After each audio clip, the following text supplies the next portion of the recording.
দেখো simple, complex, compound, পুরো এই তিনটা কনসেপ্ট পুরোটাই পানি পেরি বানাই দিচ্ছে এবং এইখানে ওদেরকে একটা ম্যাজিক শিখাইছি। ম্যাজিকটা হচ্ছে কি, জাস্ট তুমি একটু সিম্পলি দেখো ভাইয়া, এখানে ঘরবার কিন্তু তুমি দিতে পারতেছো।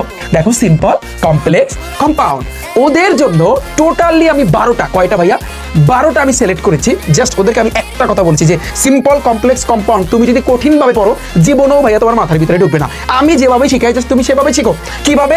তুমি ভাইয়া দেখো, যদি কোনো সেন্টেন্সের ভিতরে মাথায় রাখবা, যদি কোনো সেন্টেন্সের ভিতরে থাকে কি দো অল দো, এই দেখো দো অল দো যদি থাকে তাহলে সেটা কিসে আছে? কমপ্লেক্সে। এবং এটাকে যদি কমপ্লেক্সে আসে এবং এটাকে যদি তোমাকে সিম্পলে নিতে বলে তাহলে এই দো অল দোর জায়গায় তুমি কি বসাবা? ইন স্পাইট অফ বসাইতে হবে। আবার তুমি দেখো, যদি কোনো সেন্টেন্সের ভিতরে দেখো শুধু টু আছে, তার মানে সেটা সিম্পল আছে, এখান থেকে কমপ্লেক্সে নেওয়ার জন্য তোমাকে কি করতে হবে? সো দ্যাট বসাইতে হবে।